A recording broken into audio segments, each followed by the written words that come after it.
مل کے نعرہ رسالت، نعرہ رسالت، نعرہ حیدری، حیدری، نعرہ تاجیل ظہور امام بلند تر صلوات۔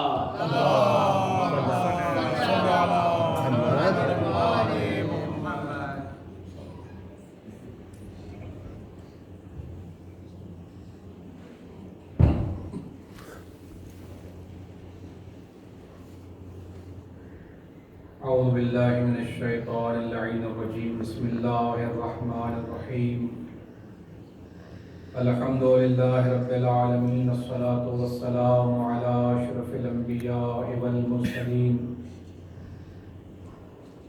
وعلی آلہ الطیبین الطاہرین المعصومین، سیما امام المنتظر الحجۃ الثانی عشر، ارواحنا وارواح العالمین لتراب مقدمہ الفداء، اما بعد فقد قال المعصوم علیہ السلام: من مات ولم يعرف امام زمانہ مات میتۃ الجاہلیہ۔ صلوات پڑھیں۔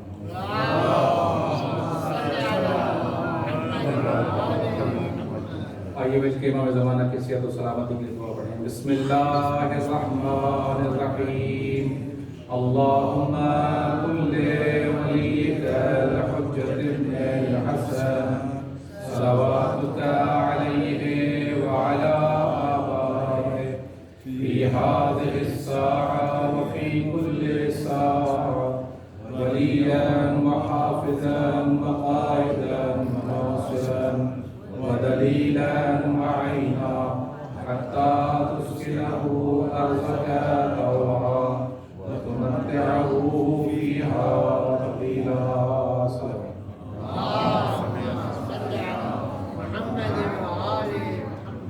مجلس کی قبولیت کے لیے بآواز بلند صلوات پڑھیں۔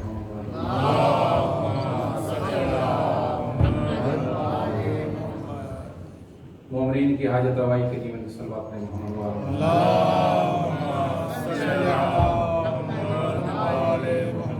امام زمانہ کی رضا و خوشنودی کے لیے صلوات پڑھیں۔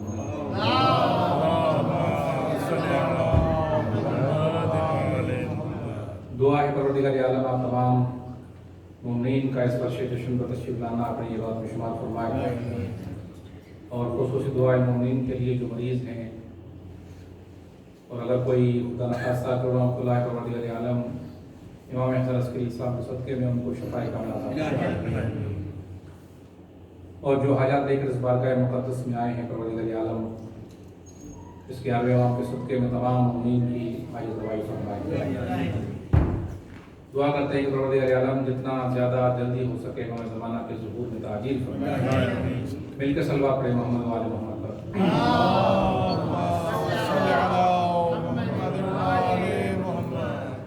سب سے پہلے آپ تمام مومنین کی خدمت میں امام حسن عسکری علیہ السلام کی خدمت کی ولادت برسات کے موقع پر مبارکباد پیش کرتا ہوں، اور دعا کرتا ہوں کہ پروردگار عالم بہترین سے بہترین اجر اور بہترین سے بہترین انعام جو ممکن ہے اللہ تعالیٰ آپ سب کو رحمت عطا فرمائے۔ یقیناً اہل بیت کے ماننے والے محمد و آل محمد کے ساتھ عقیدت کا اظہار کرنے والے جب بھی کوئی ولادت ہوتی ہے، جب بھی کوئی شہادت ہوتی ہے تو اس مناسبت سے پروگرام برپا کرتے ہیں۔ یہ ارتباط اور یہ تعلق اہل بیت کے ساتھ جو اہل بیت کے ماننے والوں کا ہے یہ اتنا گہرا ہے کہ انسان اس تعلق کی گہرائی کو نہیں سمجھ سکتا، حتیٰ کہ ہم بھی اگر چاہیں اس تعلق کی گہرائی کو سمجھیں ہمیں بھی اس کی قدر نہیں معلوم، سوائے یہ کہ محمد و آل محمد خود بیان فرمائیں سبحان اللہ کہ ہمارا ان کے ساتھ کیا تعلق ہے، ہمارا کس قسم کا رابطہ ہے ان کے ساتھ۔ جب تک وہ نہیں بیان کریں گے ہمیں بھی نہیں سمجھ میں آئے گا۔ لہٰذا حدیث میں آیا ہے کہ معصوم ارشاد فرماتے ہیں کہ شیعتنا شیعتنا خلقوا من فاضل طینتنا سبحان اللہ یفرحون لفرحنا واہ واہ ویحزنون لحزننا. سبحان اللہ فرماتے ہیں کہ ہمارے شیعہ، ہمارے ماننے والے ہماری بچی ہوئی مٹی سے خلق ہوئے ہیں. سبحان اللہ ہماری بچی ہوئی مٹی سے خلق ہوئے ہیں اور ہماری خوشی میں خوش ہوتے ہیں اور ہمارے غم میں غمزدہ ہوتے ہیں. واہ واہ واہ واہ. تو اس حدیث کو جب آپ دیکھتے ہیں تو ہمیں پتہ چلتا ہے کہ ہمارا تعلق اہل بیت کے ساتھ کیسا ہے، ہمارا رابطہ اہل بیت کے ساتھ کس قسم کا ہے. اور دوسری روایت میں یہ بیان کیا کہ جس مٹی سے آل محمد کے بدنوں کو پیدا کیا گیا اسی مٹی سے شیعوں کی روحوں کو پیدا کیا گیا. سبحان اللہ. یعنی ہماری روحیں اگر خلق ہوئی ہیں تو اس مٹی سے خلق ہوئی ہیں کہ جو آل محمد کے جسم کی بچی ہوئی مٹی ہے. لہذا یہی وجہ ہے کہ جب بھی اہل بیت کا تذکرہ ہوتا ہے، جب بھی اہل بیت کی کوئی مناسبت آتی ہے تو سب سے زیادہ بڑھ کر ان کو یاد کرنے والے آل محمد کے ماننے والے ہوتے ہیں. صلوات پڑھیں محمد و آل محمد.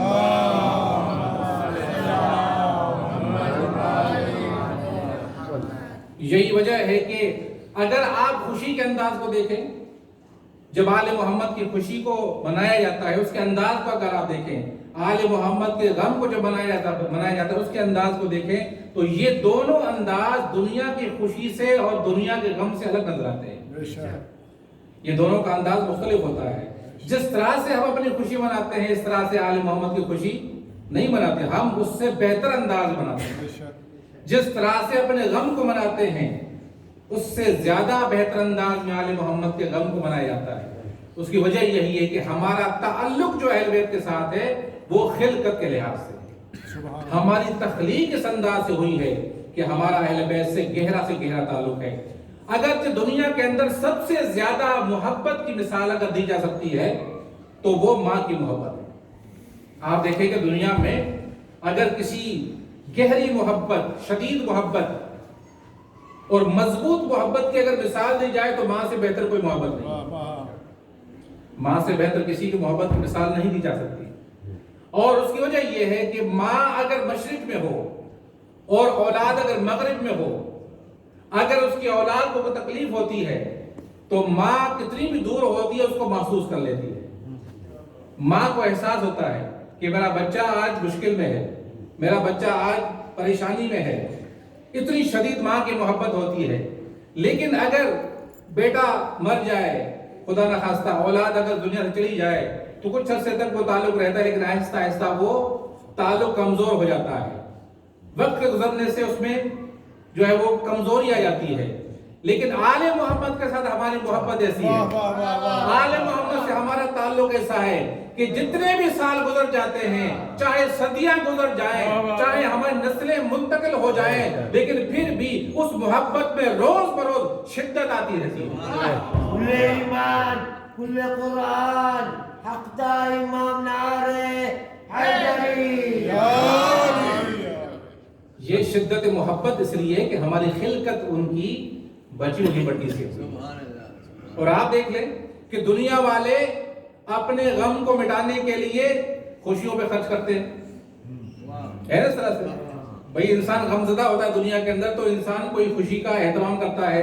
کوئی بھی جو دنیا کے لحاظ سے مختلف انداز ہیں لوگ جانتے ہیں، انسان اپنے غم کو مٹانے کے لیے انسان خرچ کرتا ہے، پارٹی کرتا ہے، اپنے دوستوں کو بلاتا ہے، کھانے پہ جاتا ہے، باہر پھرنے کے لیے جاتا ہے، ہالیڈیز پہ جاتا ہے. کسی نہ کسی طریقے سے انسان خوشی کا سما کرتا ہے تاکہ انسان کا غم ختم ہو جائے. لیکن منفرد ہے اہل بیت کے ماننے والے. یہ اہل بیت کے ماننے والے اگر خرچ کرتے ہیں تو آل محمد کے غم کو حاصل کرنے کے لیے خرچ کرتے ہیں، آل محمد کے غم کو خریدنے کے لیے خرچ کرتے ہیں.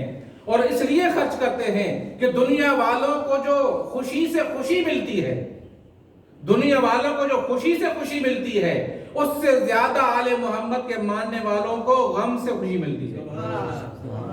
اگر انسان آل محمد کے غم میں غمزدہ ہوتا ہے تو اس کے اندر جو سرور پیدا ہوتا ہے، جو خوشی پیدا ہوتی ہے، اس کا دنیا میں کوئی مثال نہیں ملتا، اس کی کوئی دنیا مثال نہیں ملتی. لہٰذا ہم کہتے ہیں کہ جس انداز سے آل محمد کے ماننے والے اہل بیت کی خوشی کرتے ہیں اور غم کرتے ہیں، اس کی دنیا میں کوئی مثال نہیں ملتی. صلوات پڑھیں محمد والے محمد.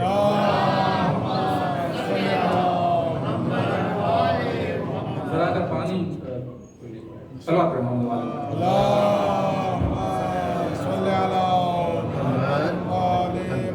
جناب رسول خدا صلی اللہ علیہ وسلم نے ارشاد فرمایا کہ من مات ولم يعرف امام زمانہ مات میتۃ جاہلیہ. جو انسان اپنے زمانے کے امام کو نہ پہچانے، اپنے زمانے کے امام کی معرفت کے بغیر مر جائے، اس کی موت جاہلیت کی موت ہے. یعنی وہ دنیا میں آیا تھا، کھا پی کے چلا گیا، اس طرح سے چلا گیا جیسے ایک انسان نہیں بلکہ ایک حیوان دنیا سے کھا پی کے چلا جاتا ہے. اگر انسان کو امام کی معرفت حاصل نہ ہو، اگر انسان امام کی معرفت نہ رکھتا ہو، تو پھر دنیا میں آنے کا فائدہ کیا ہے؟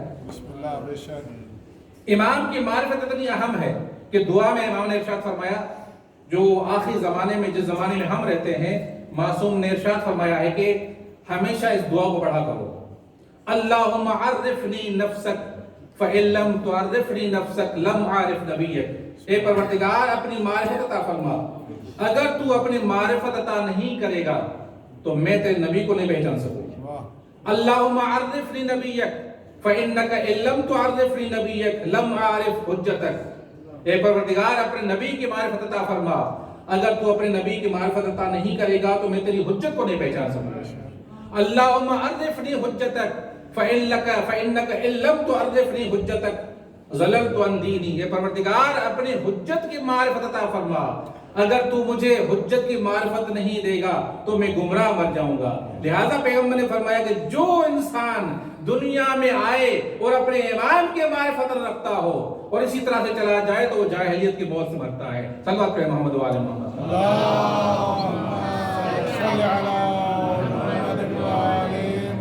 لہذا اس حدیث سے ایک بات کا تو پتہ چلا کہ اس حدیث کا ایک مفہوم یہ ہے کہ پیغمبر نے فرمایا کہ ہر زمانے میں ایک امام ہوگا کہ جس کی معرفت حاصل کرنا ضروری ہوگا. ہر زمانے میں ایک امام ہونا چاہیے کہ جس کی معرفت حاصل کرنا ضروری ہے. وَإِلَّا اگر ہر زمانے میں امام نہ ہو لوگوں کے لیے تو پھر پیغمبر کا یہ ارشاد فرمانا کہ انسان اگر امام کی معرفت حاصل نہ کرے اور وہ اس کی موت ہو جائے اور وہ جاہلیت کی موت ہوگی تو یہ پیغمبر کا فرمانا بیکار ہو جائے گا. لہذا ہر زمانے کے اندر ایک امام کا ہونا ضروری ہے کہ جو لوگوں کے لیے ہدایت کا چراغ ہو، جو لوگوں کو رہنمائی کرے، جو لوگوں کو گمراہی سے محفوظ کرے، جو لوگوں کو ہدایت کا راستہ دکھائے تاکہ وہ اس راستے پر چل کر اس منزل تک پہنچیں جس منزل تک پروردگار عالم اس کو دیکھنا چاہتا ہے. خداوند متعال جس منزل تک انسان کو دیکھنا چاہتا ہے اس منزل مقصود تک پہنچانا امام کا کام ہے. صلوات پہ محمد وآل محمد.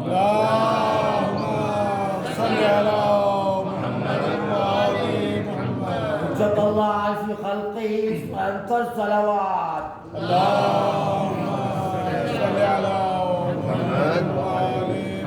دیکھیں ہدایت دو قسم کی ہوتی ہے.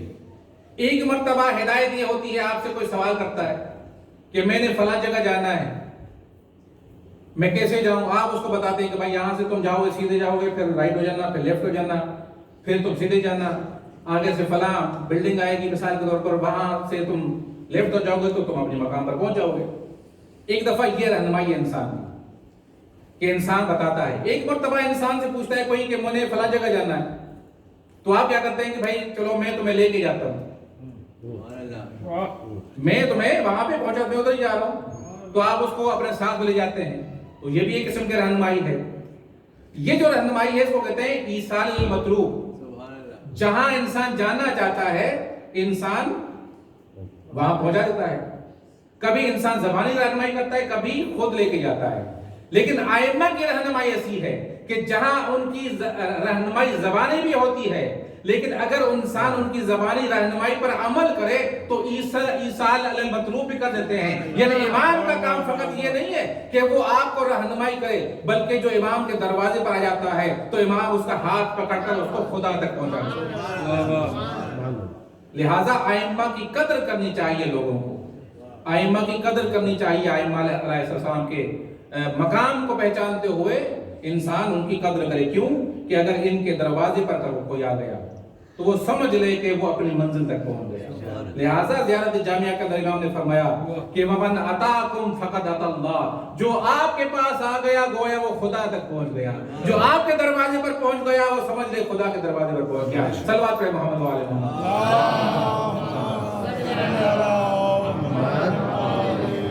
لہٰذا امام حسن علیہ السلام اپنے زمانے کے وہ امام تھے کہ جو لوگوں کے لیے پروردگار کی طرف سے نور کے منارہ تھے. لوگ ان سے ہدایت دیتے تھے. لوگوں کے لیے امام رہنمائی کا ذریعہ تھے. اگرچہ امام کی عمر بہت کم تھی، ائمہ کے اندر امام حسن علیہ السلام وہ امام ہیں کہ جن کی عمر بہت کم تھی. کم عمر میں آپ نے شہادت پائی ہے، لیکن امام علیہ السلام کا جو رول تھا، جو آپ کی زندگی کا جو اہم کردار تھا جو آپ نے انجام دیا ہے، وہ آج تک باقی ہے. اگر آپ امام کے کردار کو دیکھیں، امام کے جو چند امور ہیں جو امام نے بہت اہم کام انجام دیے ہیں، ان کی طرف اشارہ کروں گا کہ امام علیہ السلام نے اس زمانے میں جو کام کیا تھا، جو کردار ادا کیا تھا، آج بھی اس کا اثر باقی ہے. آج بھی اس کا سلسلہ باقی ہے. ایسا امام نے کام انجام دیا ہے. کم ائمہ کا ایسا آپ کو کردار ملتا ہے کہ جو بہت لمبے ٹائم تک وہ باقی رہا ہو. بہت کم ائمہ کے کرداروں میں سے آپ کو ایسا کردار ملے گا. امام حسن علیہ السلام کا ایک کردار ایسا ہے کہ جو آپ نے اس وقت ادا کیا تھا، جس کا اثر آج بھی ہے. وہ کیا تھا؟ وہ یہ تھا کہ امام عسکری علیہ السلام جانتے تھے کہ میرے بعد جو میرا فرزند آئے گا، اس کی امامت کا جو انداز ہوگا وہ ایسا نہیں ہوگا جو پہلے ائمہ کا تھا. یعنی پہلے ائمہ علیہ السلام ایسے تھے کہ جن کے پاس لوگ آتے تھے، سوال پوچھتے تھے، ملاقات کرتے تھے، ملتے تھے، ان سے گفتگو کرتے تھے. لیکن آخری امام کے زمانے میں ایسے حالات ہو گئے تھے کہ امام کو خطرہ تھا. 12ویں امام کے لیے خطرہ تھا. حدیث موجود تھی پیغمبر کی کہ رسول خدا نے فرمایا تھا کہ آخری میرا جب جانشین آئے گا تو ان کے لیے خطرات ہوں گے. جو زمانے کی حکومتیں ہوں گی، جو بادشاہ ہوں گے، وہ ان کو قتل کریں گے اور وہ ان کی حکومتوں کو ختم کرے گا. لہٰذا ان کے لیے خطرہ ہوگا. امام جانتے تھے کہ امام کی امامت کا سلسلہ ایسے نہیں ہوگا جیسے دوسرے ائمہ کا تھا. لوگ آرام سے ان سے ملاقات کر سکیں، ان سے سوال پوچھ سکیں، ان سے دین یا احکامات دریافت کر سکیں. امام جانتے تھے. لہٰذا امام نے اپنے ہی زمانے میں ایک ایسا سسٹم اور ایک ایسا نظام قائم کیا امام علیہ السلام نے کہ جب میرے بیٹے کا امامت کا دور شروع ہو تو ہمارے ماننے والے گھبرا نہ جائیں، ہمارے ماننے والے پریشان نہ ہو جائیں. کیونکہ ہمارے ماننے والے ہم سے ڈائریکٹ سوال کرتے تھے، پوچھتے تھے، ملتے تھے. لیکن جب اس کا زمانہ آئے گا تو غیبت کا زمانہ شروع ہوگا. غیبت صغریٰ کا ایک مرحلہ آئے گا، اس کے بعد غیبت کبریٰ کا ایک مرحلہ آئے گا. لہٰذا کہیں ایسا نہ ہو کہ ہمارے ماننے والے بھٹک جائیں، پریشان ہو جائیں، سرگردان ہو جائیں کہ ہم کہاں سے ہدایت لیں. لہٰذا امام حسن علیہ السلام نے اپنے زمانے کے اندر اپنی زندگی میں ہی لوگوں سے ملنا بند کر دیا. بہت کم ملتے تھے مولا، بہت چیدہ لوگوں سے ملاقات کرتے تھے. امام نے مختلف علاقوں کے اندر اپنے نمائندے معین کر دیے تھے. اپنے وکیل امام علیہ السلام نے معین کر دیے. اس زمانے میں جب امام کا زمانہ تھا، شیعت پوری دنیا پھیل چکی تھی. امام کے زمانے میں آپ کو ایران میں بہت سے مقامات پر، طوس میں، بیہق میں اور سبزوار میں، کوفے میں، سامرہ میں، مختلف علاقوں میں آپ کو شیعہ ملتے ہیں. امام علیہ السلام نے ان تمام شیعوں کو جوڑنے کے لیے، مربوط بنانے کے لیے امام علیہ السلام نے وکالت کا نظام قائم کیا کہ اگر امام نہ ہو تو امام کے وکیلوں کے ذریعے سے، امام کے نمائندوں کے ذریعے سے لوگ امام سے رابطہ کریں. اگر رہنمائی لینی ہے تو امام کے نمائندے کے ذریعے سے لیں. اگر خمس و زکوٰۃ اور مال امام کا جو ہے وہ مولا تک پہنچانا ہے تو وہ بھی امام کے نائب کے ذریعے سے، امام کے وکیل کے ذریعے سے پہنچائیں. لہٰذا امام علیہ السلام نے پورے علاقوں کے اندر اپنے نمائندے معین کر دیے تھے اور فرمایا تھا کہ آج کے بعد اگر تم نے رابطہ کرنا ہے تو ان نمائندوں کے ذریعے سے کرنا ہے، ان وکیلوں کے ذریعے سے کرنا ہے. کیوں امام نے یہ نظام قائم کیا؟ کیونکہ امام جانتے تھے کہ جب میرے بیٹے کا سلسلہ امامت شروع ہوگا تو وہ پردہ غیب میں چلا جائے گا. لہٰذا لوگوں کو یہ ہدایت دی، یہ عادت ڈالی امام علیہ السلام نے کہ جب امام غائب ہو جائیں، جب امام کے پاس نہ جا سکے انسان، تو ان کے پاس جاؤ جن کے پاس امام کا علم ہے، جن کے پاس امام نے اپنی جو ہے احادیث چھوڑی ہیں. لہٰذا وہ نظام جو امام علیہ السلام نے بیان معین کیا تھا اس زمانے میں، آج بھی وہ قائم ہے۔ اگر ہم امام زمانہ کے غیبت کے زمانے میں ہیں تو آج اگر ہم امام سے رجوع کرتے ہیں تو آپ کے نمائندہ جو مراجع ہیں ان کے ذریعے سے آپ سے رجوع کرتے ہیں۔ صلوات کریں محمد وآل محمد۔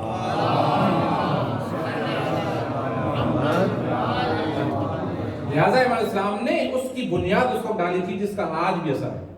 اور آج اگر شیعت مضبوط ہے، اگر آج شیعت اپنے راستے پر چل رہی ہے، جو معین کیا ہوا راستہ ہے ان کے لیے، اس کی وجہ یہ ہے کہ ہم امام کی اس سیرت پر عمل کر رہے ہیں، امام کے اس بتائے ہوئے اصول پر عمل کر رہے ہیں کہ جو امام نے اس وقت وضع کیا تھا اور آج بھی وہ قائم ہے۔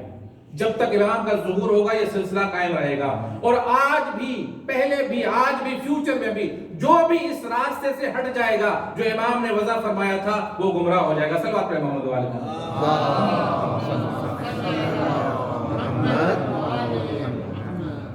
امام علیہ السلام آپ جانتے ہیں کہ ہر امام کی اپنی صفتیں ہوتی ہیں، ہر امام کی کوئی نہ کوئی صفت ہوتی ہے۔ مشہور صفتیں ائمہ کی، القاب امام کے بہت سے مشہور ہوتے ہیں۔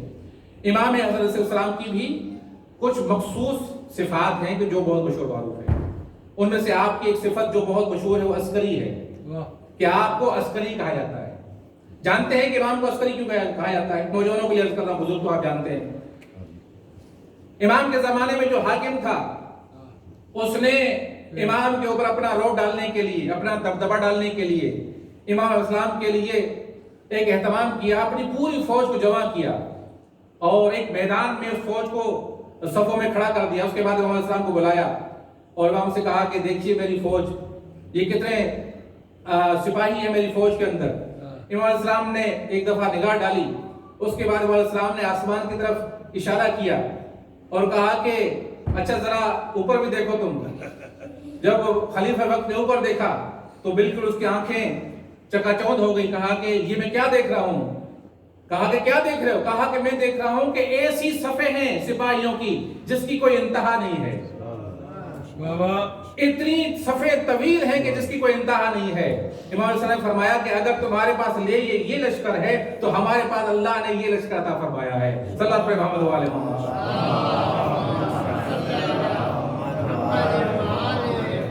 لہذا امام کو کوئی روب میں نہیں ڈال سکتا۔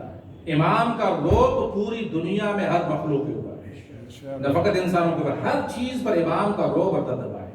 پروردگار عالم نے وہ روب رکھا امام کا کہ حتیٰ کہ حیوان بھی ہوں تو حیوان بھی امام کے جب سامنے آتے ہیں تو ان کے اوپر بھی وہ امام کا روب طاری ہو جاتا ہے۔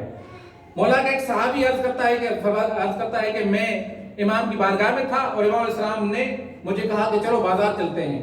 امام علیہ السلام سواری پر سوار ہوئے اور ہم ایسی بازار میں گئے جہاں پر گھوڑے فروخت ہوتے تھے، سواریاں فروخت ہوتی تھیں۔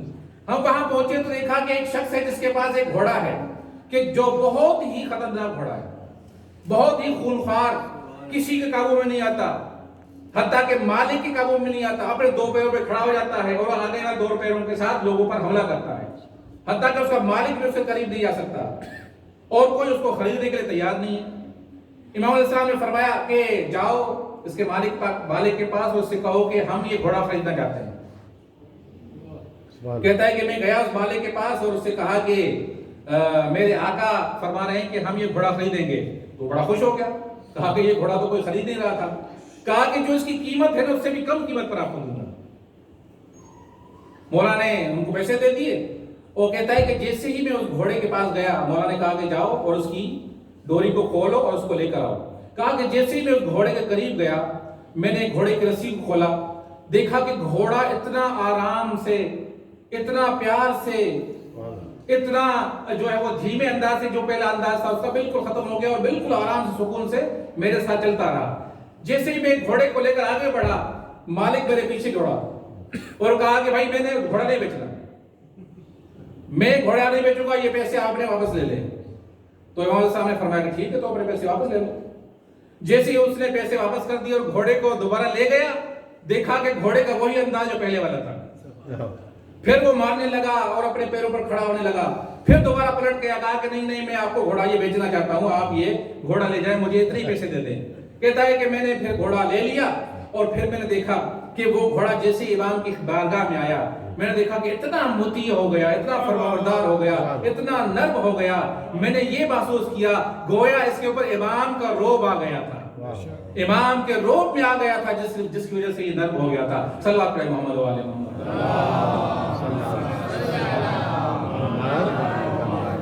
لہذا امام اپنے زمانے کا امام ہوتا ہے، تمام مخلوقات کو اللہ نے امام کے ماتحت کرا دیا، حتیٰ کہ مومن، روایت میں ہے کہ اگر کوئی مومن فقط خدا سے ڈرے، اگر کوئی مومن فقط خدا سے ڈرے تو اللہ تعالیٰ ہر چیز کو اس سے ڈرائے گا، یعنی ہر چیز اس سے ڈرے گی۔ عام مومن بھی اگر خدا سے فقط خوف رکھتا دل کے اندر، کسی چیز کا خوف نہ ہو، تو پروردگار عالم ہر چیز اس سے ڈرے گی، اس کے دل میں خوف بیٹھ جائے گا۔ امام تو امام ہے، امام تو مالک کائنات ہے، امام تو افضل مخلوقات ہے، ان کا روب اور دبدبا دنیا کے اوپر اتنا زیادہ ہوتا ہے کہ انسان اس کا مقابلہ نہیں کر سکتا۔ صلی اللہ علیہ محمد وعلی محمد۔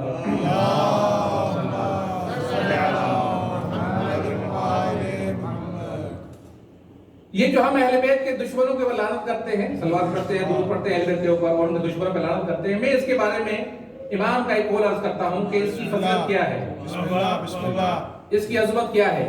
ایک مولا کا صحابی علی بن عاصم کہتا ہے کہ مولا کی بارگاہ میں آیا، مولا کے گھر میں بیٹھا آ کر، اور ایک قالین بچھا ہوا تھا مولا کے گھر میں آ کر وہاں پر بیٹھ گیا۔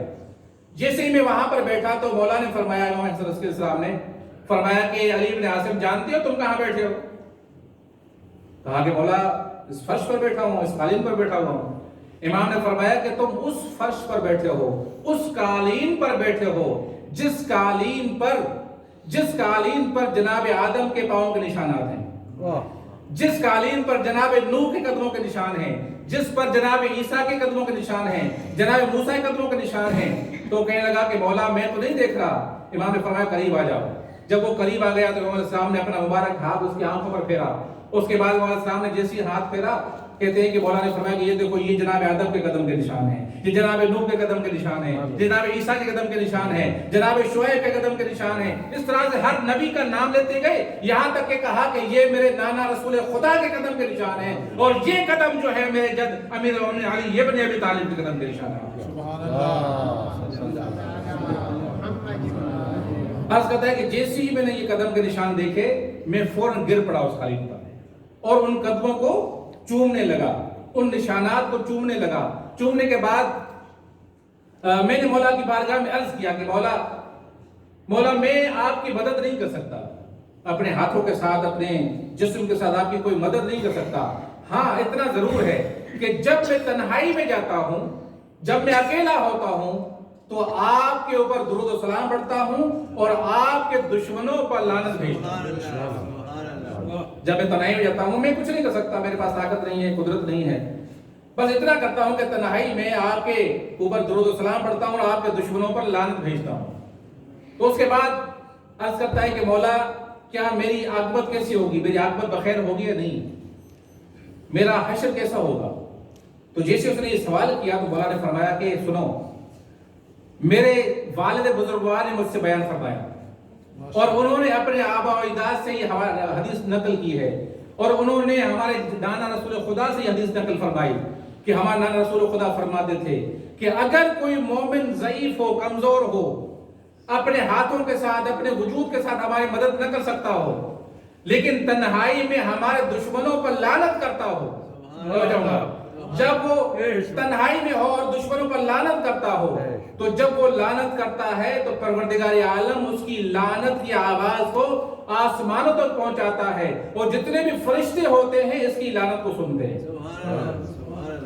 جب وہ لعنت کرتا ہے تو یہ فرشتے اس کی آواز کو سنتے ہیں، اور نہ فقط یہ نہیں سنتے، سننے کے بعد وہ فرشتے اس کی مدد کرتے ہیں، اس کی معاونت کرتے ہیں، یعنی وہ بھی اس کے ساتھ شریک ہو جاتے ہیں۔ اس کے بعد والا فرماتے ہیں کہ وہ فرشتے اس کی آواز کو سنتے ہیں، اور جیسے ہی آواز کو سنتے ہیں تو جو لوگ لعنت کر رہے ہیں ان پر استغفار کرتے ہیں، اور جو لعنت نہیں کرتے ان پر لعنت کرتے ہیں۔